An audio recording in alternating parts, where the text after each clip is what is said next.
Well, hey, y'all, and welcome to the Hillbilly Chicken Ranch. I'm Susan, your hostess, and we're here with Indiana Backyard Gardener. This is Miss Adrienne. We're so excited to have you here, Adrienne. I'm Good to going to be. welcome in Bad Stang. I like to call him Bad Stang. I haven't seen you in a while, my friend. I'm so glad that you're listening in today. Uh, and I'm going to go through my current members list. I have gifted 5 memberships this morning, so we've extended our list. And that's it. Look, I'm telling you to turn your sound off, and what happens? Okay. Life of Lucretia, Triple Threat Firearms and Defense. And she's back on YouTube, y'all. Go check her out. She's got Okay. McKay235, Grow Big TV, Ariel Viking Venturer and Victuals, Team Jesus Ministers, Smoky Mountain Blessed, Life in the Piedmont Homestead, Christy Betts, Jamie's Country Living, PJ's Homestead Adventures, Marketplace Boutique, Simply Jan Homestead, Fresh and Fire Backyard Living, The Bud Files, Blessed to Crochet, Wellness with Frugal Mama, Bio Sugar Garden, Soil Sister, Gail Southern Living, Sweet Melissa, Garden State So and So, Corner Clubhouse Cobalt, Girl Dad Cooking Up Deliciousness, and Deb S. the Pug Mama Quilter. Those are my current members. Some of them are gifted, some of them are paid. If you're interested in becoming a member, you can check that out. It is not necessary to be on my channel, though. I love everybody. And I also want to welcome in Adonir. Thank you for coming in, my friend. You're a new friend to me, and I am really enjoying your channel. So Adrienne and I were talking about basil right before the live began and what's happening with her basil. So go ahead, Adrienne. Oh, I was just saying that when I did my seed swap, everything that I get in, I usually send right back out to, the participants. And along with, whatever I might have in my own seed vault. And when I went to plant basil, I had some basil, so I planted it. I planted it about the same time I planted my bush beans. And my bush beans have already come up, but the basil is nowhere to be found. So now I'm like, okay, so now I need some basil seeds. It's crazy that you do a huge seed swap and then you end up needing seeds after the seed swap. Well, that happens. And this year it's my rosemary. I'm having a hard time getting the rosemary to come up. I don't know if it's a bad batch of seeds or the soil or it's been too wet. I think it's too wet. It's too wet. So, occasionally you have that problem. And I like to plant from seeds because I'm very frugal and I think it's a way to save money. And if you save your seeds from year to year, guess what? Your garden is now free. All your food is free. So, buy it once, save the seed, and plant, and make sure you're buying organic seeds when you're doing that. Yeah. If you get a genetically modified seed, you're going to get one of the 2 plants that seed was made from. So Right. you want to try to get the seed that is organic, heirloom. Heirloom, yes. So, I love heirlooms. Yeah, most of my garden, now not all my garden, but most of my garden is absolutely heirloom seed. Mm-hmm. And I've planted a lot of tomatoes, a lot of green beans this year. We're going to have green beans coming out our ears. I had several varieties I wanted to try. So we got them in the ground. And then I got my Louisiana purple pod pole beans that my aunt grew way back in the day. I found them finally. Wow. And I've got them growing. So I'm excited. I'm going to have those. And those will probably be my mainstay green beans going forward because they are absolutely delicious. They're purple on the pod, but when you cook them, they turn a beautiful shade of green. And they are delicious. Welcome in, Tina, with Life in the Piedmont. So glad that you're here. Good morning, Tina.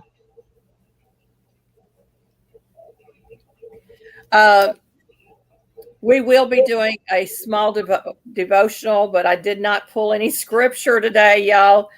So we may skip on the devotional and just do the prayer request. I think we're going to have a lot to talk about today with Adrienne. She has a lot of knowledge about her gardening, even though she's a novice.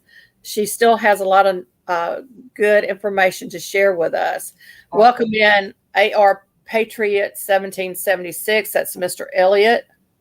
He is a great supporter of this channel. Y'all make sure you go by and check him out. Good morning. Good morning. And he's been a moderator since basically day one of me doing lives. I'm excited to have him on here today. Luann with Blackberry Rock Homesteads in the house. Let me get your names written down.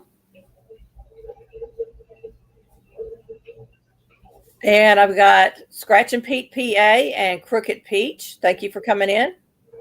Hello, hello. One of these days, when I start really getting my monetization rolling in, I'm going to go with a paid version of StreamYard. So when my guests come up, they can get some watch time out of this as well. I think it's a great way to give them a little bonus. And those watch hours that we covet so much are so hard to come by. Let's see, anybody else coming in? Everybody's saying hi to one another. So I've got my computer moved back a little bit. Y'all can see my shirt, and it says "Don't pet fluffy cows." Oh, did you hear about that? Well, I have Native American ancestry, and we do watch the buffalo very, very closely. There was a 83-year-old woman, I think, who was, I guess you could say, was attacked by one of the bison in Yellowstone, like this past week. Yeah, they are dangerous. They don't look dangerous because they're out there grazing, but if you approach them and they will come after you. And Yellowstone is really bad. Of course, they're great for keeping the buffalo in the park, but when the buffalo get to be too much for them to handle, they'll run them off a cliff. Oh, wow. I didn't know that. Yeah. And waste the meat. You know what I'm saying? Just go out there and let somebody shoot them and eat them. Have Cheetah Will View welcome in. Yeah, they could process them instead. Especially because they're, they're grazing, so they're like, in their natural habitat, they're not being like fed or anything like that. So it could have been processed. Yeah, and they're high protein, low fat. They taste a lot like beef. Very lean. Very good, very healthy for you. Also missed Bella, Whisperer Farmstead, Miss Kristen, welcome in. So glad that you're here. Crooked Peach says she went to a paid StreamYard.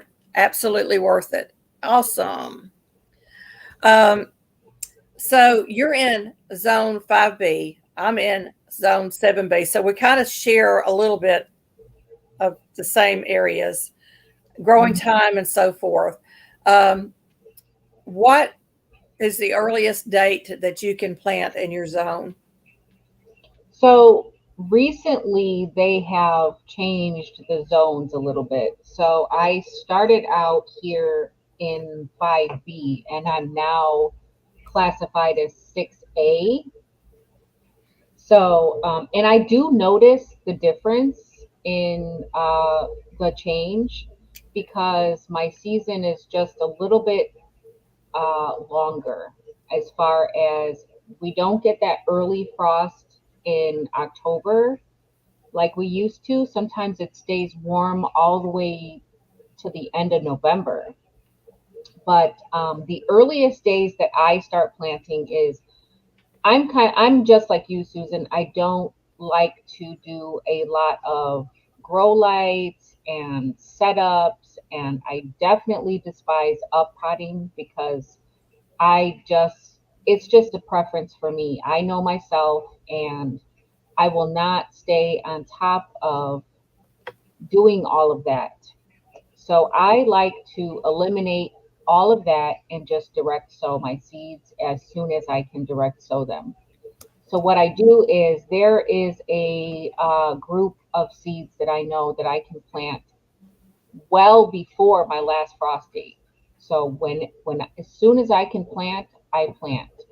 So there's like spinach and radishes and carrots and peas even. Those things can take a frost and they'll keep on going. So I usually try to get my seeds out before even 6 to 8 weeks before my last frost date. Yeah, I don't do a lot of early planting. We're getting ready to put in a greenhouse because I really don't have any place inside the house to start seed. And my little shed that I was using to start seed is full of doors, wooden doors for a project. So I couldn't even get in there to do any early, planting. So what we did is we hit the Amish community up. They are a great place to get plants early in the season, and they're cheap. Now, Bonnie plants are selling for like $6 a piece. We go down there and we can get plants for 75 cents to $1 a piece. Some of them are a little higher, depending on the type of plant, and if they had to buy the plugs or if they just did it by seed. So they price everything very reasonable, and our plants were humongous, over a foot tall, and we were getting them for $1 a piece. Zone 7B, we were part of 2 zones at one time. They've changed it again on me. So now we're just 7B. 7B, we can start planting as early as March, but most people in this area will wait until mid-May to start planting their gardens. Hey, Sarah's Happy Hives, welcome in. And Girl Dad is in the house, and Christy Betts is in the house. Thank you for coming in. I appreciate you being here. Your link is being dropped in Nightbot, so if everybody will go check out Indiana Backyard Gardener and friend her, I would truly, truly appreciate that. And there are a lot of open collaborations going on right now, and a lot of collaborations I can't keep up with all of them. I know y'all are having a hard time. So we have put as many as we can into Nightbot. So grab you a pen and paper, write those down, and get involved. We've got some wonderful ones going on right now. I just started the hashtag Scarecrow24. I am leaving it very, very much to individual interpretation. You can dress as a scarecrow. You can paint a scarecrow. You can be a scarecrow. You can make a scarecrow for your garden. You can make a scarecrow for your table. I mean, the interpretation's out there, so you can do it however you want. We just want to see your scarecrows. And the thing of it is scarecrows are a very big part of gardening to kind of keep the birds away from your gardening. J3, G5, welcome in. And that's JG35 Farm. Y'all can use the word Hillbilly to drop your links at any time. Hey, the Bud Files. I'm probably shaking my camera because I'm writing on the table. Anyway, get your scarecrow on, y'all. It's, we use them in the gardens. It's a great way to keep birds and other critters away from your garden. I use those little whirly things that we played with the kid when we were kids, those little things.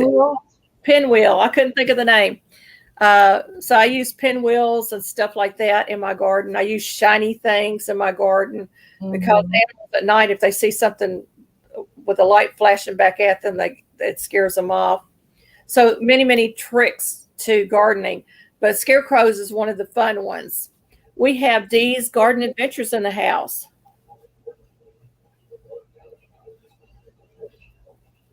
So that's a fun one. We've also started the hashtag 1896 Fanny Farmer Recipes. It is all scratch cooking.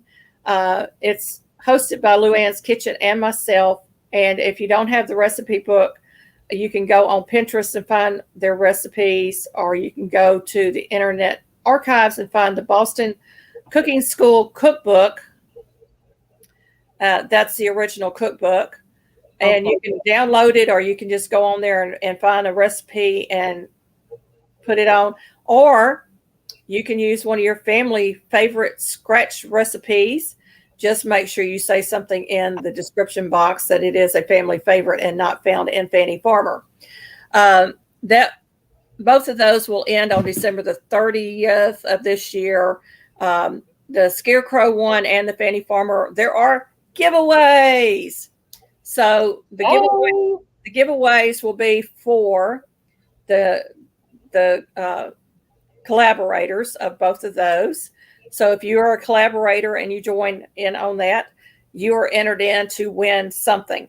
And then if you comment on videos, we're going to do like a wheel, spin the wheel, find the video, pull from that comment kind of thing, like Gail does. And you can win a prize. So it's a win-win either way. Exciting. So those are the two latest ones. Hey, Papa Smurf Ron, welcome back. Let's see. Get Good you. morning. Okay, I think I'm through advertising. That's what I feel like I'm doing, but Lots of fun stuff going on, though. Yeah, I mean, gotta know. And you had the IBG, the garden seed. Was that right? IBG Seed Swap 24. I did it last year, and it was a huge success. So then I went ahead and did it again this year. I did it a little later this year than I did last year, but I like to try to do it like around January, February before the season starts. That way people can get their seeds in time to start their season. But this year I got the seeds out first week of May. So they could be seeds for next year or seeds for the fall. However, however anyone wanted to do that is up to them. But yeah, that was fun. It's a huge success, the seed swap. I want to get involved in next year's because I think it's going to be great to have some more seed added to my collection and my menagerie of seeds. Yeah, and it's cool because people come in. What I do is I ask for a wish list, and I will do my best to grant all the wishes on the wish list. But then I also need to know, like what you don't want to grow, because I always send tons of extra seeds outside of the wish list. So I need to know things like what you won't grow, what you can't grow, what you don't grow, things like that. Like some people don't have a lot of space. They might garden on a balcony. So they don't want things like vining squashes or, cucumbers. They might ask for things like bush varieties only, container varieties only, things like that. So it helps to know all of the things that pertain to your garden in specific.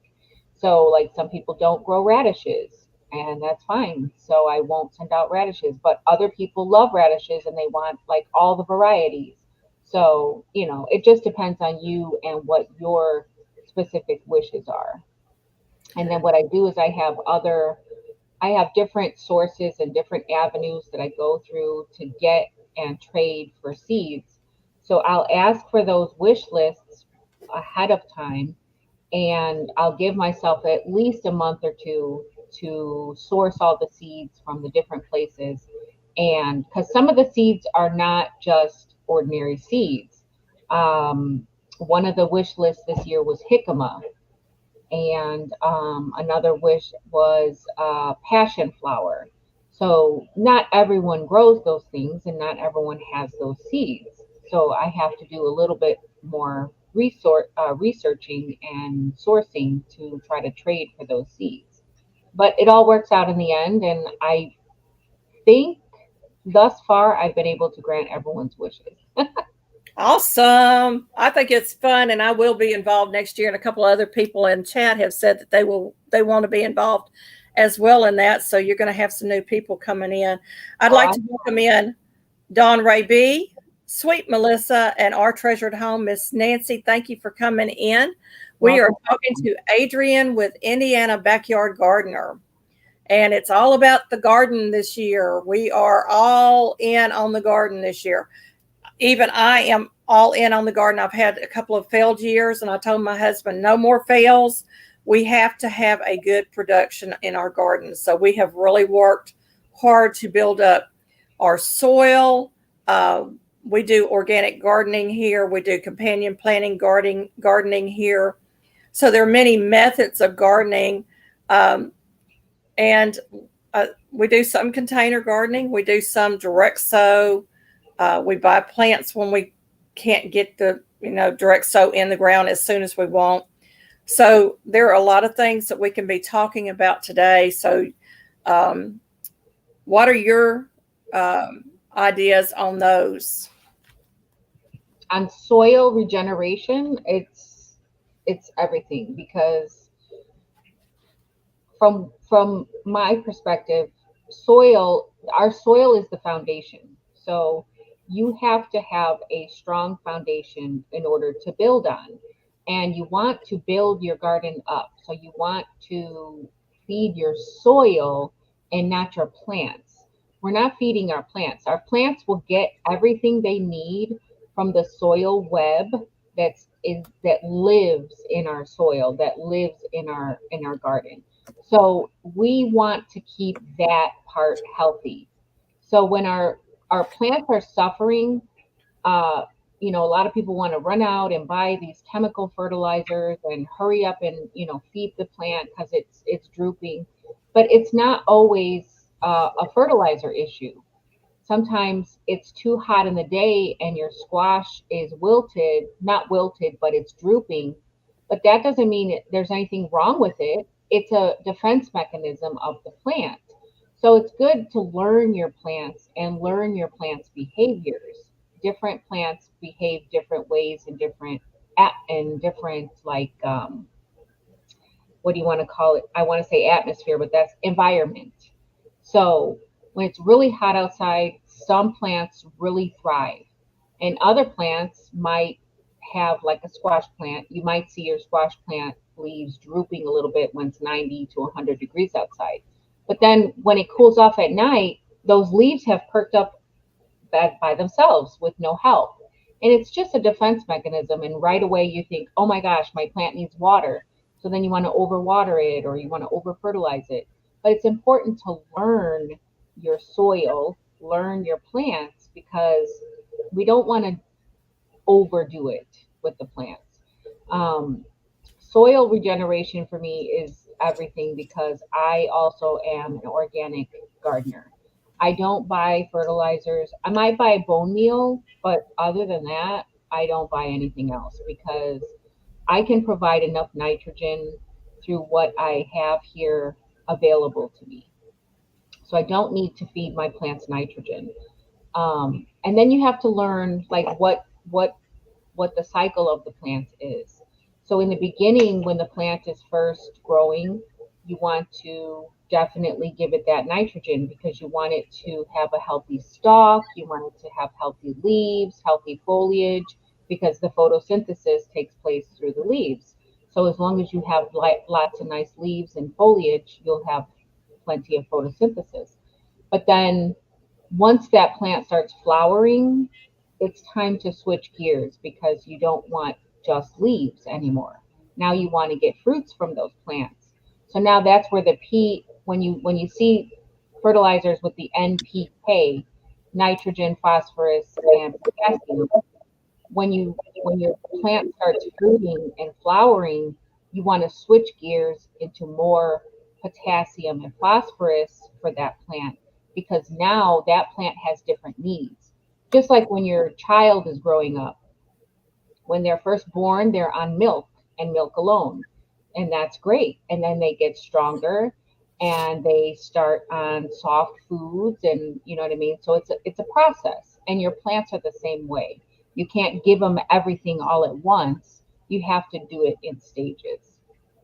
Yeah, and soil health is everything, because all your microbes and your earthworms and everything live in the soil. And that is what aerates the soil is the earthworms. They go through and aerate and they leave their secretions behind and create new soil. So you want all of that stuff going on. Humus is really good for building your soil up. If you are like me, we have a lot where 10% of our lot is a good clay, dark soil, and then the other 90% is sandy soil. So sandy soil is not really good for much except for maybe cantaloupes, watermelons, and pumpkin. Right. So we've got to do something with the other 90%. Now our chickens, ducks, and our turkeys are fertilizing all day long in a big open area. We do fertilize our blackberries because they're planted over in that area. But I really don't use a lot of fertilizer except on the straw bales at the beginning of the season. I will use a low nitrogen, I think it's a 585 or something like that fertilizer. And then I use composted manure on top of that. And I water really heavy so it starts breaking down that straw. And then I can plant in it, and then it turns into soil, and I can use the soil next year. Yes. And I can take it to another place and use it. So my husband surprised me with this book. It's Regenerating Farms and Gardens. And he paid $3.99 for a brand new book that it normally costs $25. I'm going to show you the back cover. This covers a lot of information. I'm already 66 pages in. I've read, let's see if I can get it in the camera. I've read to right there. Really interesting. A little bit it was over my head, even though the guy at the beginning says, this is just family notes, that we've compiled. It covers everything, including cattle, raising farm animals, cattle, and everything. So they talk a lot about your plant biology, which is what Adrienne just talked about. But I really was fascinated with the humus being put into the garden. He talks about, how the commercial farmers will plant corn year after year, plant corn, and it depletes the soil. It kills the soil is what it does. Hey, Jan, welcome in. That's Simply Jan and Broken Hearts Ministry. Thank you for coming in. And if I missed anybody, forgive me. Just drop another comment or two and I'll catch back up with you. So we have problems with commercial farmers around us as well. And they do know that they're supposed to rotate their crops now, but they didn't do it. Biblically, you rotated your crops, and the seventh year you allowed the land to rest. You can come in with a crop of beans and behind corn or something, and that puts nitrogen back into the soil. Right. So beans are really good, a rotation crop to have. They do a lot of cover crops like wheat, stuff like that. It keeps the weeds down. It keeps the ground, moving. And so here they plant corn, they'll plant cotton, they'll plant beans, soybeans, and they'll plant winter wheat or summer wheat, things like that. So that's our rotation crops here for them. But one of the issues that I have is the amount of pesticides and sprays that they use. And of course, it comes over into my yard because I'm bumped up against the fields, and there's really nothing I can do to control that. Glyphosate is your enemy. Hey, Ann, welcome in. That's Ann Hayes. Ann Haynes, I'm sorry. Mispronounced your name. And Blessed to Crochet, welcome in. We also have the same, we got farmers around us that do the same crop rotation. One year is beans, the next year is corn, and they flip-flop between beans and corn mostly. Right. And because the beans will put that nitrogen back into the soil, they don't have to spread nitrogen. Now, they spread manure out there. I've seen them spread. They'll go to the chicken houses and collect all that chicken manure, and spread that. They'll go to cattle farmers and get all the manure they can get their hands on. We decided to use horse manure this year because it was reasonably priced. We have another friend that uses horse manure and always has a bumper crop. So it's the first time for us using that. And I have to tell you, it has the biochar already in it. I was excited. Hey, P&J's. Oh, wow, good.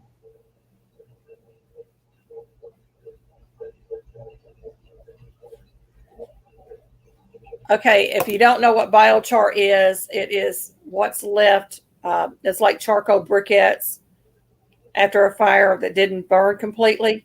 And it is full of all kinds of microbes and all kinds of good things. And it just crumbles in your hand. So you want to spread that around your garden if you have it. We always have a burn pile in our backyard. So we have potash and all that available. I do use for fertilizers, I'll use Epsom salt. It's very good. I put eggshells out for calcium. You can take the Epsom salt and make it into a liquid and spray it, and spray it directly on your leaves if your leaves are starting to yellow, and that plant will perk right back up because it's getting magnesium. And my fertilizer of choice is, and it was taught to me by a lady from Hawaii, I take lemon ammonia and lemon dishwashing liquid, and it can be the cheapo stuff that you get at the dollar store. You mix it half and half into your sprayer bottle. If you've got a problem with grubs, or you got a problem with animals digging in your garden, you probably have grubs. And you can spray this all over your yard. You can spray it on your roses. You can spray it on all your vegetables. The lemon scent keeps the mosquitoes away for a little while. But what happens is the ammonia turns to nitrogen. So you're feeding your plant. And the soap is going to stick to the leaves, and it's going to keep them bugs from chewing up your vegetables, your fruits and stuff. And it just is an overall wonderful product to mix yourself, and it's cheap. So you're getting a great fertilizer, and it kills the grubs in the ground, which makes all these animals that are digging and boring by your plants disappear because you take away their food source and they're going to move on. Now, it doesn't kill ants, unfortunately. I wish it would, because we've got anthills like major mounds now. They're red ants. We've got willows here because they're following the ants. We've got groundhogs here that are after grubs and things, your roots. So any of those, is just, we're trying to eradicate anything that we can to keep them from eating our plants. Right. Welcome in Pamsky's Crafty Heart and Shadow Scout Sweet. Welcome in. Let me get your names written down.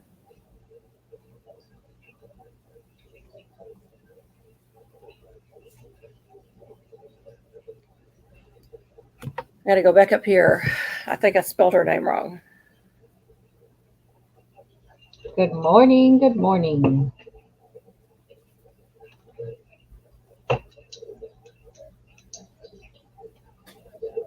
You were talking about the plants that you can get at the Amish. Yes. We have a farmer's market that's not too far from us, and they usually have flats of whatever you want to do, mix and match. And they're probably like 4 cells, I think. They're like 4-cell packages or whatever you want to call them, trays with little 4 cells. And you can get a flat of those for $20. And if you're smart about it, when you're picking your cells, you can look for the ones that have the multiple plants in them. So if I have a 4-cell pack, but each cell has 2 or 3 plants in it, and I'm getting a 4-pack, then you know what I mean? That could be 12 plants right there in just one 4-pack.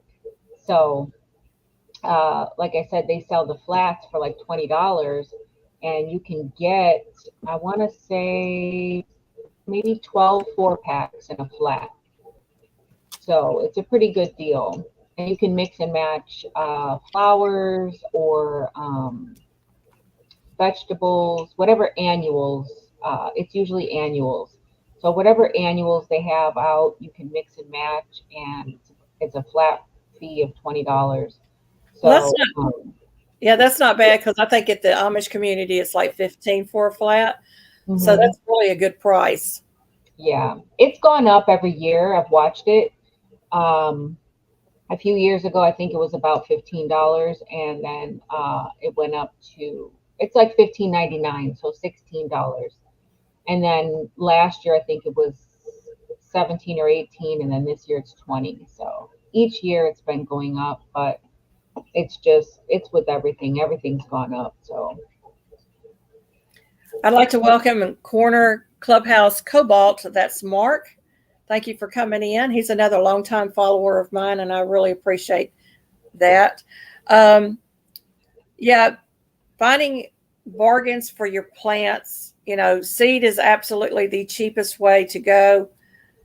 You can go to the store though, and I want to show you this. This is garlic. These are elephant garlic that I got from the Amish. yes. They smell wonderful. Hmm. This is one that they cleaned up, and you can see how big the bulbs. Well, get it in the camera. See how big the bulbs are. Yes. This is a great companion plant for just about everything you plant in your garden. Hmm. This and onion. So I know more people like to plant garlic and onion in the fall. In some zones, you need to plant it in the fall. But this is a companion plant I'm putting everywhere in my garden. I mean, it's pungent, so the critters don't want to be around it. And we love garlic and onion anyway. And I'm going to be planting. Actually bought 4 of these. So I'm going to be planting all of that in my garden. That is the Store to Grow garden thing that Luann's Kitchen and Blackberry Rock Homestead's doing. Open collaboration. So I'm doing a lot of this year. Nice. Uh, Garlic and onions, I think pretty much you can plant just about anything with it. Right. Almost anything. I think garlic and beans don't really go together because garlic will stunt your beans, is what I've heard. I've Yeah, never, but just about everything else. I yeah, mean, but everything else, I plant garlic with everything too. And then when I use garlic in the house for cooking, I save the skin or the husk, I guess you could call it. I save all of that and I put that out in the garden so yeah. that it too will deter some things from wanting to munch on your plants. So that's a great way to improve your garden too, because when you companion plant, they're trading off nutrients and all kinds of things for your plants to thrive. Some of them will keep aphids and different insects away. Yeah. Others will boost the nitrogen in the soil. So companion plant as much as you possibly can. I'll be showing that on my next garden tour, some of the new areas that we have planted. And I'm planting a lot of herbs this year. I am planting new things that I have never planted before. I came across St. John's wort, so I've got that planted. What was tansy? I've never planted tansy. Tansy keeps mosquitoes away. Um, I've heard that tansy can be toxic. it is a toxic plant. You're not to eat it. Yeah, and around animals too. I don't know. Well, I didn't really research it, but I looked it up briefly.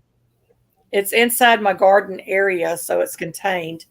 But there are so many things that you can plant that will help with different beneficials. And I plant flowers in my garden. Flowers draw in the good insects like the bees, and even the wasps are good because wasps eat the larvae that might show up on some of your plants. Some wasps will take care of hornworms. Yeah. So We have chickens for hornworm court. They probably love horn. They go to court and they get sentenced to immediate death, and that's it. Mm-hmm. But use what you have, use your brain, ask questions when you talk to some of these other gardeners out there, because everybody has tips and tricks that we can learn from each other. Let's see. We've talked a little bit about the money-saving gardening tips. I use anything that I can use in my house. I just found out that you can use hydrogen peroxide. Oh yeah. I mean, if you have some plants that maybe have dried out a little bit and they're suffering, they're maybe on the brink of death, you can water them with a hydrogen peroxide mixture, and that hydrogen peroxide has oxygen in it. So it gets right to the roots and it can revive plants that are on the brink of death. right. Not only that, but it's good And for it would probably be good, especially if you're putting a root bound, yes. something that's been potted and it's root bound. Put Yes. that in the water and just water it with that, because that's going to get that immediate oxygen burst to those roots. Absolutely. And then for like different things like the fungus, things like powdery mildew and stuff like that, what the hydrogen peroxide is good for that stuff too. Yep. So Anne said she needs to remove the wasp nest because they have killed the bees. Yeah, that's the good thing about the wasp is they will kill a beehive in no time. So what you can do is you can get some peppermint extract or peppermint essential oil, put it in a quart bottle, spray bottle with water, and go out and spray the nest at night. You can actually spray the wasp. It will kill the wasp. It will turn your nest black. It kills the nest. And then you can safely remove the nest. Now we have ground wasp here and ground hornets, which I got stung by last year, and it was awful. That is awful. Yeah. I have some. I want to say they were either carpenter bees or some other type of a wood bee wasp, and they were. I mean, I had to really do something about them. They had made a nest in one of my wooden garden beds, and I had melons in that garden bed. And every time I would try to water it or try to tend to it, they would literally chase me out of the garden and still manage to sting me. I got stung last year about 6 times until I finally took that nest out. What I did was I waited till nighttime and I poured a boiling water with dish liquid in it down into the hole, and then I covered it up with like a brick so that it would saturate in there and they couldn't escape. And then any larva that might have been in the nest would also die. So it worked because they're not there anymore. But that was pretty bad. And I didn't want to do it. I didn't want to bother them. I was like, oh, they're all right. They're not, no, they're not all right. And they are very aggressive. Yeah. So I had to get rid of it.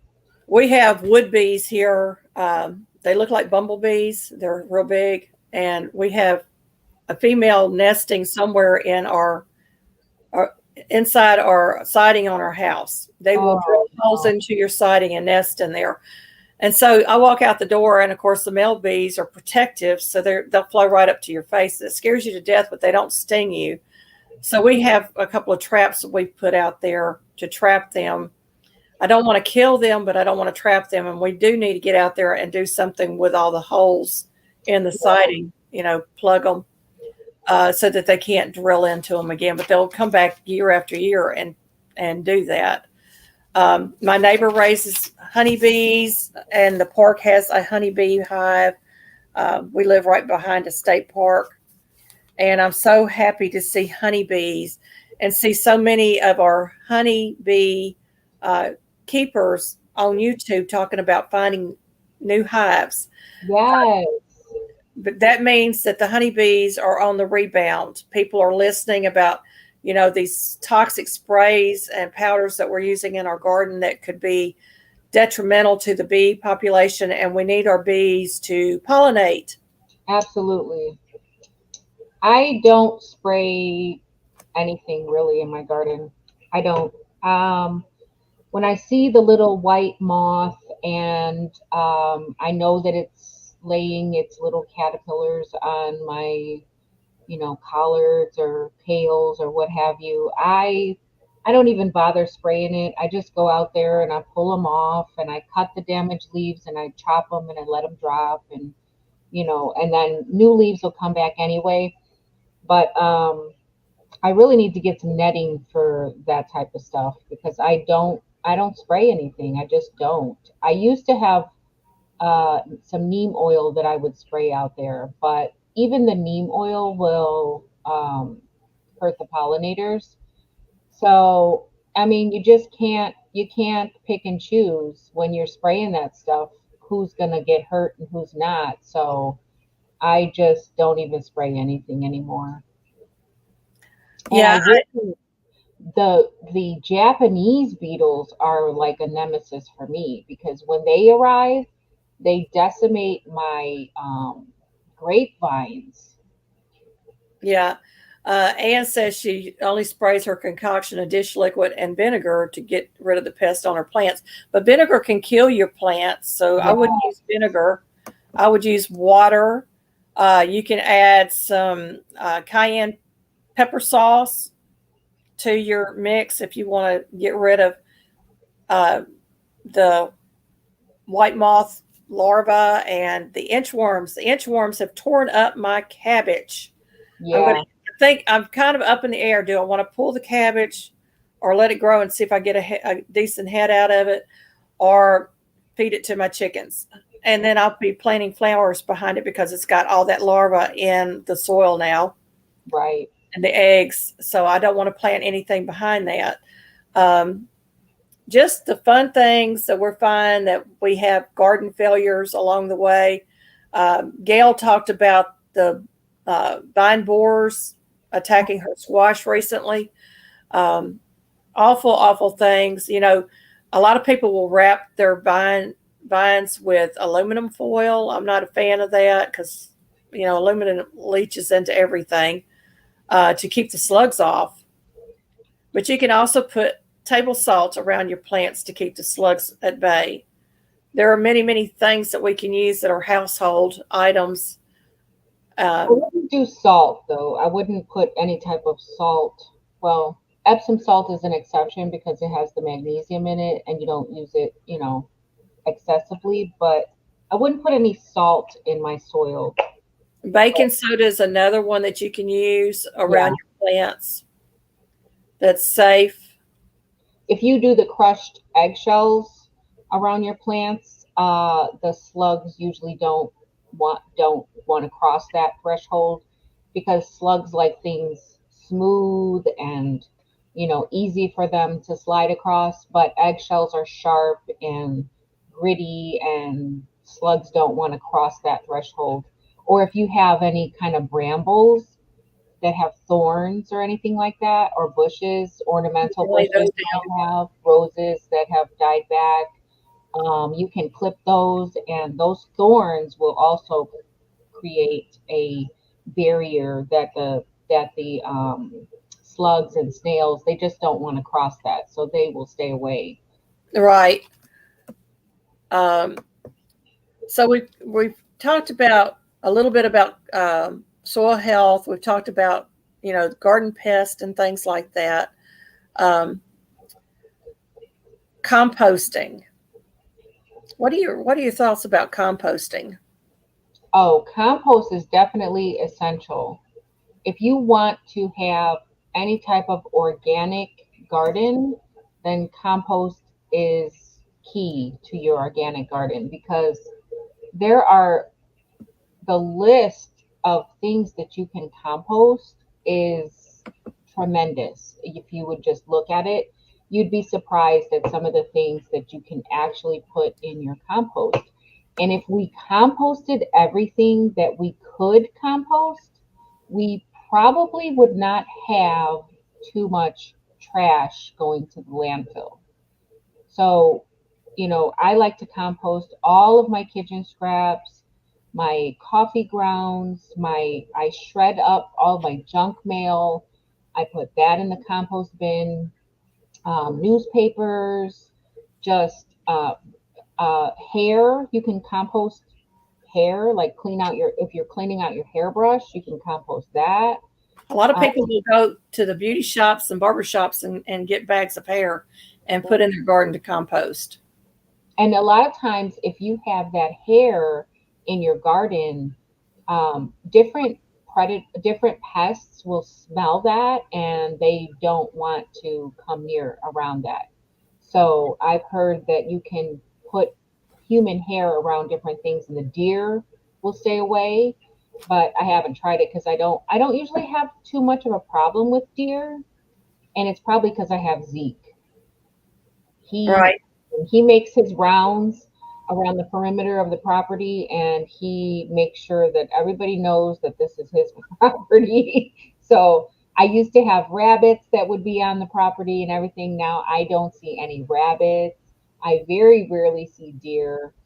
One time there was a possum, but not since then. I mean, it played dead really quick, but I didn't let him bother it. He just was sniffing around at it anyway. There was a baby raccoon not too long ago in one of the bushes. But like other than that, we don't have a lot of predators around the property. But back to composting. Composting is definitely number one when you are organic gardening, because you want to feed your soil as much organic matter as possible. So that would have to be something that was once alive and is now decomposing. So all of the kitchen scraps that were once plants, they were once thriving, they were once alive, they still hold all those nutrients in them. Um, Coffee grounds were once beans, which was once a plant. So that's, paper, that obviously paper is from trees. So it's a matter of, and leaves, definitely leaves. Leaves are like one of the biggest and best things you can put in your compost. Of course, you want to mulch it and try to get it as small as possible. Anything you put in your compost, you want to try to get it as small as possible so that it creates the least amount of surface area, and that way it'll break down quicker. But leaves, like if we mulch the leaves first, like run over it a few times with the lawnmower and then, gather them up and put them in the compost. It is because if you think about it, nobody's feeding those trees in the forest and in the woods. Nobody's feeding those trees. They come back every year big and strong and healthy. And it's because they drop all their leaves decompose in the ground, and all of that nutrients goes back into the ground to feed those trees. So it's a cycle. And when we use leaves in our compost, those tree roots have dug so deep to get those nutrients that we can't get, like the hard to reach nutrients. And they pull up all those nutrients. They're on the trees, they're on the leaves. The leaves fall. Those are some of the best things we can put in our compost. Just any organic matter you can get, put it in your compost. Let's see if I can get this in the camera. I got to figure out where it's at. Can y'all see this picture? That's a 3-bay compost system that this book talks about. And they talk about even taking the dead animal carcasses and how to compost them back into the soil. Really a great book. I'm going to try to find a link to this and put it in the description box after this video is over. It's a great book to have in your collection. Absolutely. I bet that's a wealth of information in that book. It absolutely is. Now, this isn't a composting thing, but it's something that just popped up in my head. There are some people that will take their own urine and use it in their garden. Mhm. Now, it turns to nitrogen, but if you're on any kind of prescription medication, do not use that because that's going into the soil and you don't want that. Right. But you can, and also human urine, if you want to keep animals at bay, have your little sons and grandsons go out and pee around the garden edge. That keeps the animals out because the animals smell that and they'll run away. We use that around our chicken coops to keep animals away. That's a good idea. Yeah, I mean, why not? It's free. Why not use it? Absolutely. Did we talk a little bit about pest control? A little bit. Okay. Your catchphrase, the more you know, the more you grow. How did you come up with that? When I first started my YouTube channel, I started it, I didn't start it with the idea in mind that I would become monetized. I'm still not monetized, but I didn't start it for that reason. I didn't start it for that purpose. And when I first started, I didn't have a huge community and network of other gardeners that I collaborated with or, dealt with a lot.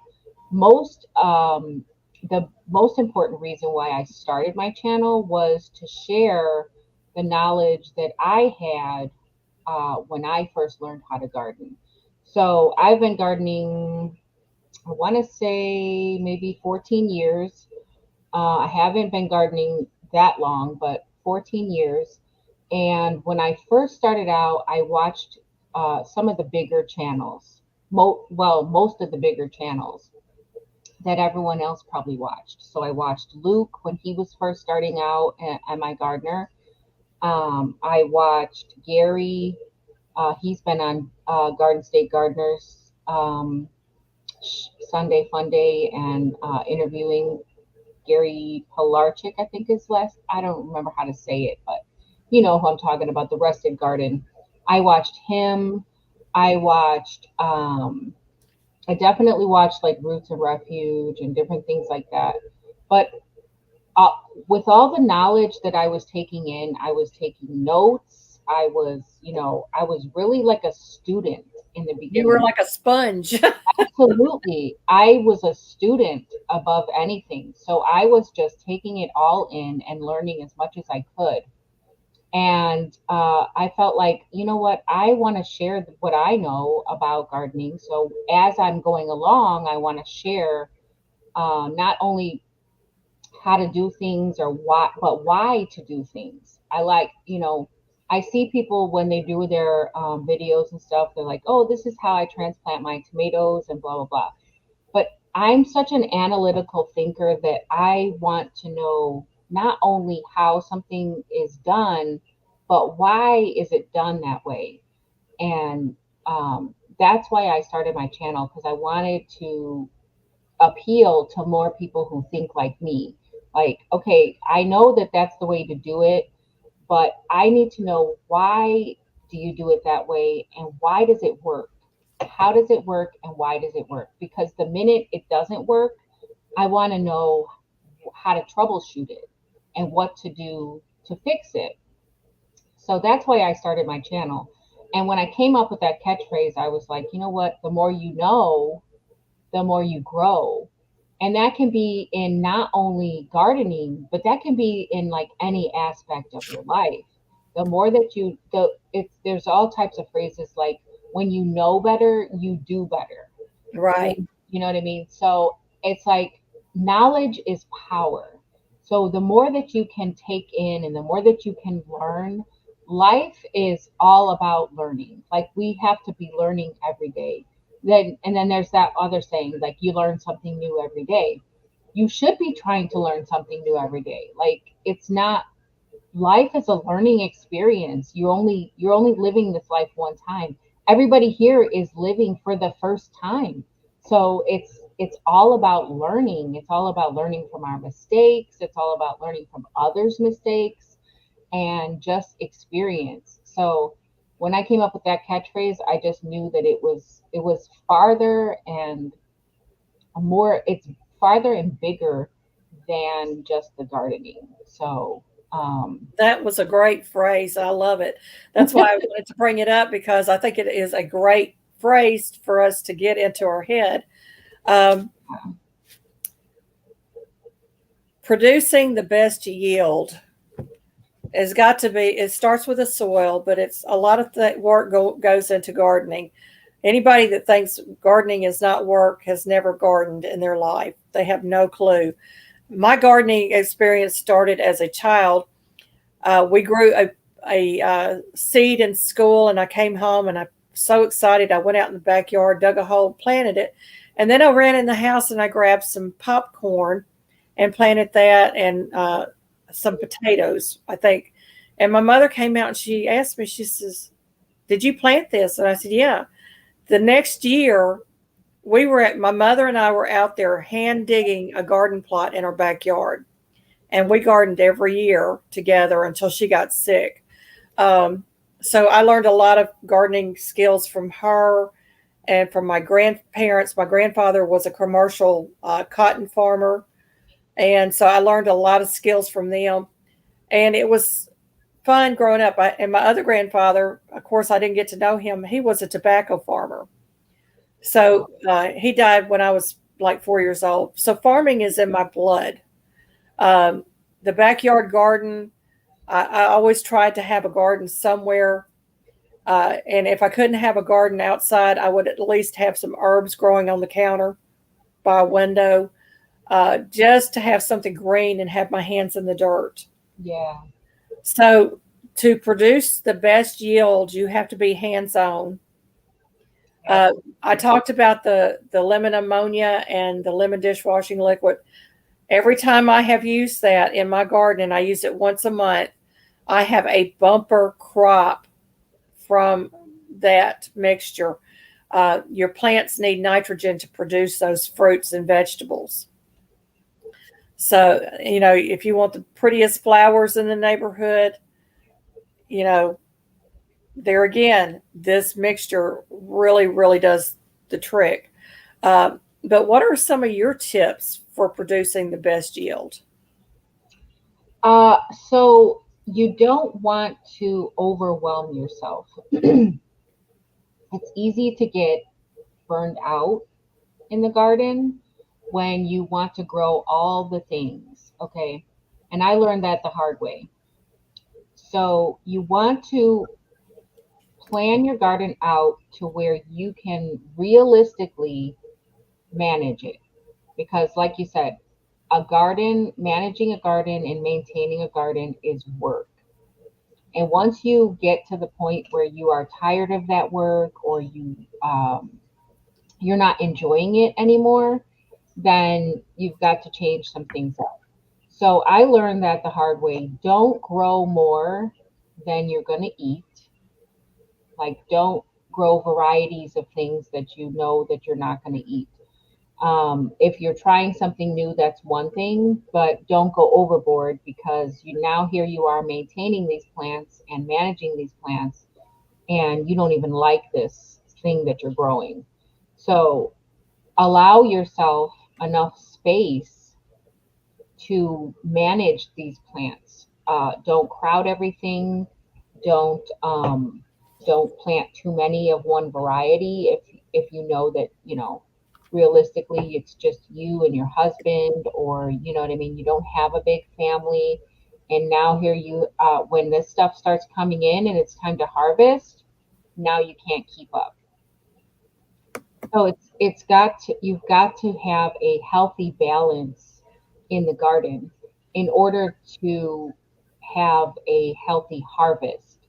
So, like, if you know that you love all the varieties of tomatoes, and that's pretty much like what you what you what you garden for. So you're canning, you're freezing, you know what I mean, you're doing all the things. That's one thing. But if you're just doing it because you see others doing it, then you're going to get overwhelmed and you're not going to enjoy the experience. your garden should be enjoyable. Your garden should be peaceful. It should be therapeutic. You should enjoy being out in the garden. And if you're not enjoying it, then you need to reevaluate.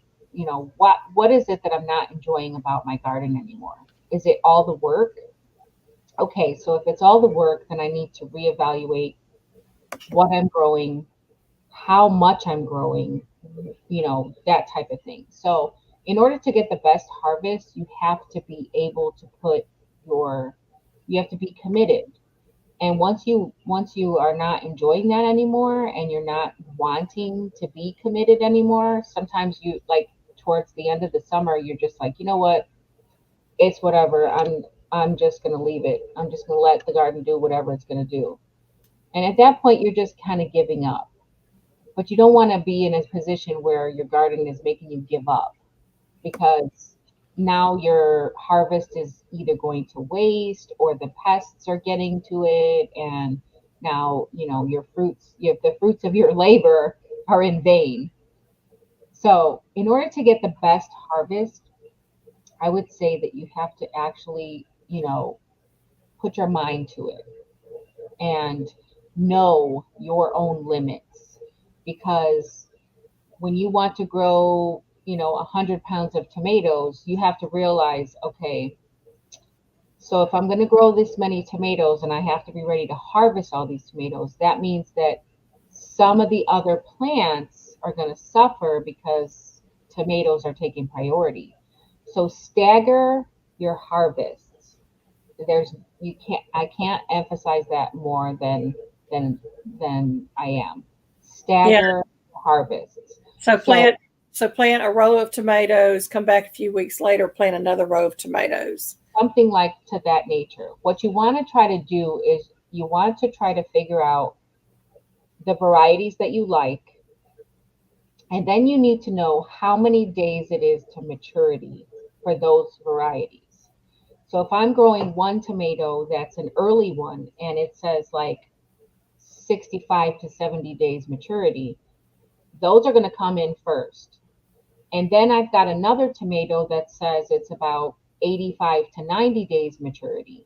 Those will be my next ones that'll come in. So you got to plan it out, not only where am I going to put everything and what am I going to plant, but you want to pay attention to your harvest, your maturity dates. And you can group things by maturity date. That way, okay, once these things come in, I'm going to harvest these tomatoes. The beans will be ready at that time. And then I'll also have X, Y, and Z to harvest. Okay, so that's going to go into that category. And then later on, you've got some things like peppers that take a long time, and winter squash that takes like 100 days, and different things like that. So then those things will go into like another category. Like, okay, so this category is my like 90 to 100 days over here. So I've got peppers, the ones that you have to wait for them to get red or yellow or get their color. They take a little bit longer because you might have a nice huge green pepper there, but you're trying to wait for that pepper to be red before you harvest it. Right. It's going to take a little bit longer. So you got to categorize your things into the timing when your things are going to be harvested. That way, you're not overwhelmed. You're enjoying your harvest times. You're not, putting in more work than you need to. So to get the most out of your harvest, you have to plan your harvest accordingly. Gail just asked a great question. Why can't lettuce and tomatoes mature at the same time? Because we love them in salad, right, Gail? They can, Gail, they can, because there are some varieties of lettuce that are called summer crisp lettuce. And it's it's a short list of, say, maybe like 10 varieties of lettuce, but they are heat tolerant and they will not bolt. They will not. So when you are looking for your lettuce varieties, you have to look for summer crisp lettuces. which means that you can grow them throughout the summer and they won't bolt on you.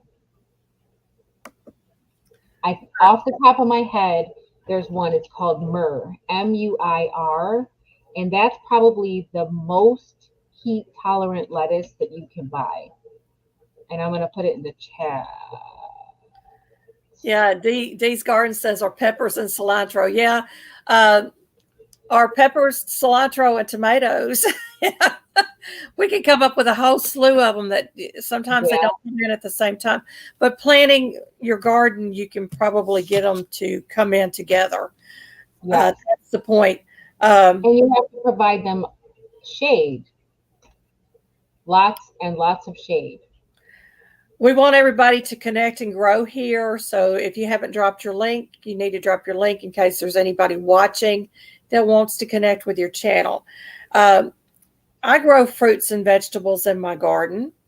I do a little bit of foraging. I don't do a lot of foraging. So let's talk about those two. We've got about 20 minutes left, and then we want to talk about gardening success. So foraging, you said? Yeah, fruits and vegetables and foraging. Okay, so the fruits that I have going on right now, I think this year is going to be a great year for the berries. And I've seen that on just about everyone else's channel, not just my garden, but I think it's going to be a great year for berries. My blackberries have a ton of blooms on them, more blooms than I've seen since I've had them. The raspberries are like the blossoms on them, where I can see that the berries are going to come in, are loaded.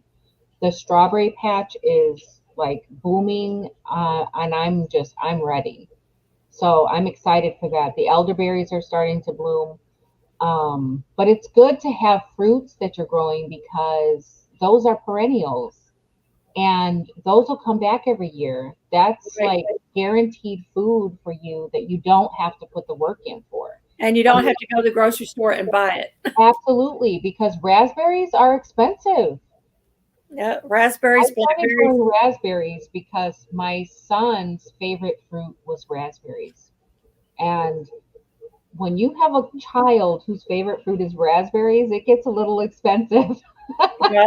So I suggest growing berry plants, grapevines, if you can get them. Those are usually very easy to grow. I'm having a hard time getting grapes to grow here because of the sandy soil again. Yeah.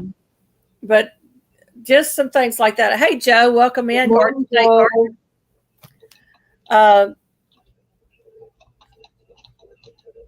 So berries being perennials is the best thing you can do. If you can get as many perennials in your garden as possible, it eliminates a lot of the work that you have to do every year. Hey, Bushcraft family. I can't even talk. Hey, Charles. And I just recently added another peach tree because the peach tree that I got from previous didn't make it. So I got this one from Stark Brothers.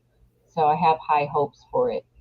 Yeah, I miss our peach tree. We had one peach tree, and the guy that we bought it from says, you need to buy two. You need to buy two. We bought one. And the first year it was a bumper crop of peaches. Unbelievable. Nice. I have a nectarine tree as well.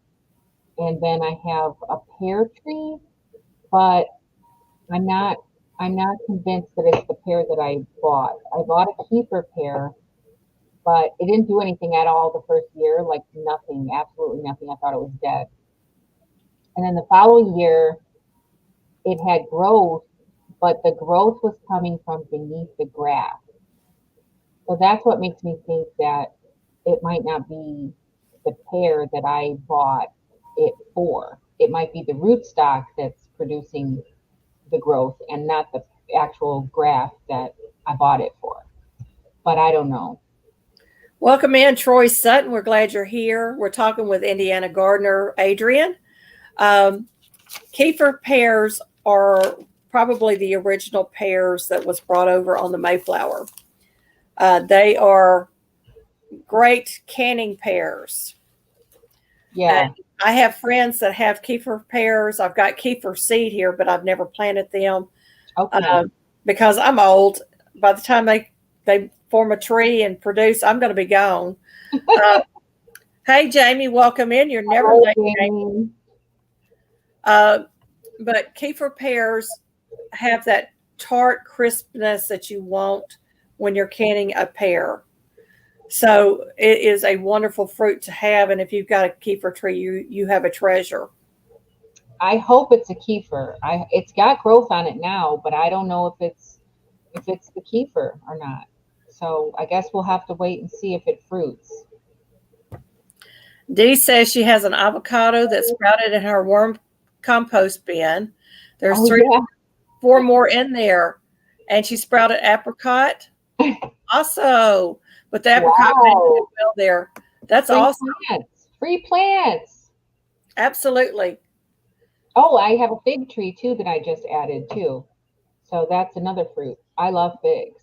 That short live is not taking place. I thought I took that off Nightbot. I can't find it in my Nightbot, but it keeps popping up. I'm like, Oh, okay. oh, that short live. Yeah, that was a few weeks ago. We have had a really good live. If y'all have any prayer requests, now's the time to drop them. We're not going to do our devotional today because I think this is an important subject, but we have touched on just about everything. Gardening success. Gardening success depends on how much time you can put into your garden. I have a bad back, so it's hard for me to get out there and weed. So I use the garden fabric. Now, a lot of people frown on that and raised beds. It just depends on what you can do.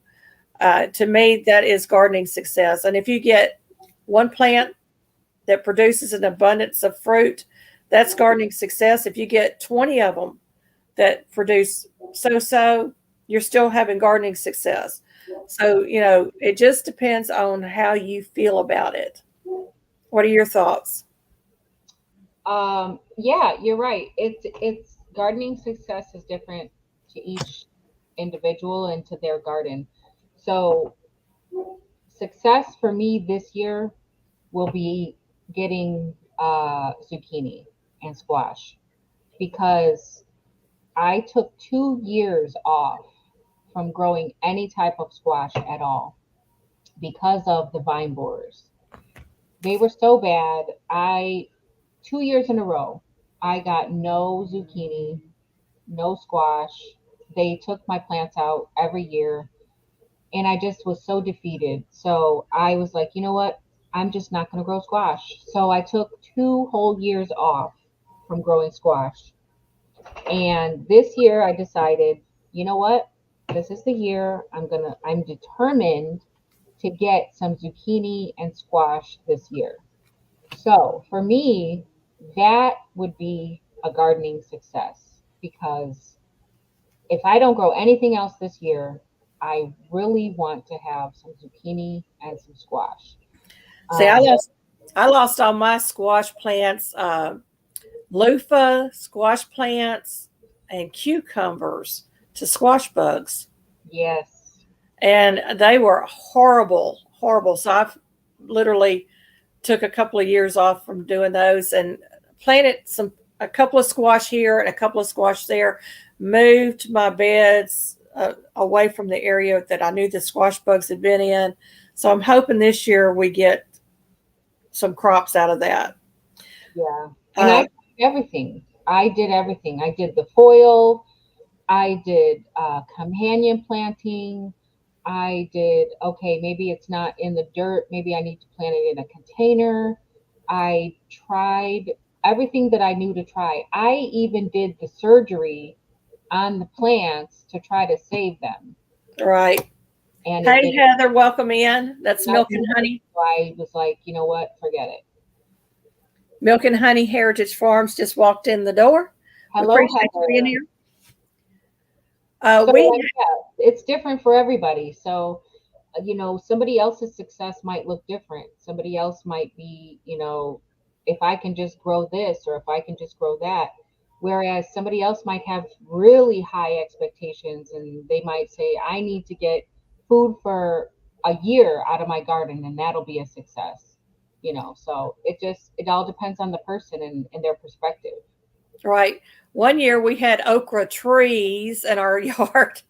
Literally, they were 15 feet, at least 15 feet high. Wow. We had to use the ladder to get out there to pick the okra. Unbelievable. But it had been planted where we had the old chicken coop. So it was really fertile, rich ground. Oh, and, yeah. Yeah. So those chickens, I tell you what, they pay off in the end. They eat a lot of feed throughout the year, but they pay off in the end. They give back. Got a question coming up. I'm wondering if Susan's ammonia soap will have an impact on the vine borer. I don't know, but you could try it. I think that the soap would probably deter them. You could also add in that cayenne pepper sauce, like I was talking about, or something like that into the mix, and that would probably deter them too. I haven't really researched a lot on the vine borer because I haven't had any. But once you get them, it is devastating. It is. It really is. Because you don't have any type of warning. One day your plant looks great, and the next day it's Gone. over, and it's too late. And vine borers can get into your cucumbers as well. One of my friends had one, never had them before, and then all of a sudden, one of her cucumber plants was attacked one night. Big, beautiful plant the day before. Yeah. She went out the next morning, and it was laying on the ground just dead. They killed the whole plant. And it happens so fast. Yeah. So it can happen overnight. Mm-hmm. We're going to have a lot of pests this year in our area. I'm already seeing them. Rabbits have already been eating at my pepper plants. I got a couple of tomato plants that's been eaten up. Of course, the cabbage with the inchworms. They just devastated that plant. I never would have thought the inchworms would do that much damage, but they're even eating the weeds. I mean, that and the white moth larvae, those little green caterpillars are horrendous this year. So you have to turn them leaves over and look every day. And don't be squeamish and say, I can't pick them off. You're going to have to learn to pick those things off and get rid of them. Jan said she got a lot of zucchini last year. Zucchini. Yeah. Some people will put mothballs out in the garden. I'm not a fan of that. Mothballs are poisonous, so I wouldn't want to be putting something like that out in my garden. And being afraid the dogs would eat the mothballs. That's, I'm not a real fan of that, but I do have a lot of gardening books. We're going to be talking with some other folks, hopefully this month, about gardening. And I've got 2 slots open. I've got to talk to Peach and see if she'll come back and what week she wants to do. And then I'll update my calendar on the Nightbot and let y'all know. Also in my community tab, I need 2 people to come up on panel with me. I would love it. Well, I want to thank my guest, Adrienne, for being here. We've had a wonderful, wonderful talk today. We've got about 7 minutes left. Jamie said she got a lot of tomatoes, cabbage, and bell peppers last year, which is awesome. We've been at this property now for 11 years, and we have struggled with gardens. And I am an avid gardener. I've been, like I said, been gardening since I was a child. Never had to deal with the sandy soil before. And then I discovered we had this one little strip of land on our property that was good soil that I knew how to grow in. And I told my husband, let's get it fenced off. Let's get it done so I can garden there. Chickens was a nemesis for me because they were free roaming, and he didn't want to put a fence up. It was going to cost us too much money. We tried putting fence caging over everything. It didn't help. It literally didn't help. They reached through and got to the fruits. Oh, wow. So this year we've got it fenced off, and we're hoping we can keep them out of the garden. We do have a wild bunny in there. I think he's my culprit, but he's so cute. I don't want to catch him. I mean, he can't eat that much, seriously. Oh, wow. And he's just a little thing. I haven't seen any of the big rabbits, but that might be dinner one night if we get too hungry. Or if he gets too hungry. Yeah, or if he gets too hungry, we might have a cage out there. But my neighbor caught 6 gophers in their yard. Oh my You know, God. they burrow, they tear your dirt up. They're after grub. 6. Wow. So he thinks he got the whole family, and he relocated them. And he fed them carrots, y'all. He started putting carrots out and feeding them carrots and got them used to eating it. And then he started dropping them in the catch cage. And they caught them one at a time one day and got all of them in one day and moved them to a bigger cage and took them off. Wow. Christy said her guineas got in and ate her yellow squash yesterday. Oh, no. Will it recover, Christy, or is it gone? All the ripe tomatoes? Oh, my gosh. Yeah. Yeah. If you have ducks, we were going to put the ducks in the garden, let them roam in the garden. But you can't plant any nightshades in there because nightshades are poisonous to ducks. So that went out the window. Guineas are usually pretty good in the garden to have because they usually don't eat your vegetables. So that's unusual to have guineas eating a vegetable. I have to talk to my husband about that. He's wanting to get guineas and put in our garden area. So maybe they do. Who knows?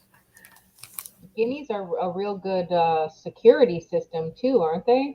Yeah. Blessed to Crochet lives in an apartment, can't have a garden. You can grow herbs though, and on your windowsill. Yeah. Or micro tomatoes. Yeah. Micro tomatoes. Yeah, you can do microgreens, in a jar. And then those are very nourishing for you too. So there's a lot little things you can do. Get you a house plant though. House plants means fresh oxygen inside the house. Yes. And when it rains, open the windows sometimes because the rain actually provides oxygenated air too. So it's purifying. Yeah, it clears the air for sure. Yeah. So y'all get out there if you can and get into the garden. Working in that soil with your bare hands, gets those nutrients and stuff into your skin, those microbes and stuff. So you want to do that. It improves your health. It improves your mental status if you're suffering from depression. Sunshine is wonderful for you. Vitamin D. Yeah, vitamin D. But I have lupus, so I have to do limited time. But things like that, just get out there and have some fun with growing some things. Watching a plant grow is amazing. If you want to get your children educated and you're a homeschooler, grow a garden. That is a wonderful education. Well, I didn't see any prayer requests come across, but we're going to close in prayer. We're almost at the end. So thank you again, Adrienne, for giving me an hour and a half of your time. Time for precious. Y'all, seeds are life. Make sure you get out there and grow something. Dear Heavenly Father, we thank you for this day. We thank you for each and every person that has come through the chat today, Father.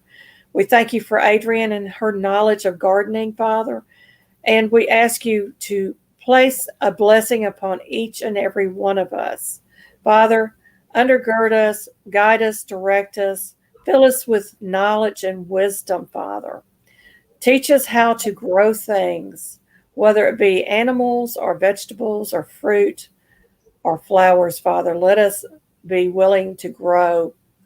We thank you for the Garden of Eden, for the lessons that we learned from that, and for giving us the herbs of the field and the fowl of the air and all of the animals and wonders of this world. Thank you, Father, for oxygen and for soil that is alive and giving back to us. We love you, Father, and we thank you for everything that you have done, are doing, and will continue to do. In Jesus' name, amen. Amen. Y'all be blessed. I appreciate you being here. Have a good day. You too. Thank you. Chrissy, I hope you get that generator fixed. Yes. We'll see you on the next one. Come on, end stream. The box didn't want to pop up.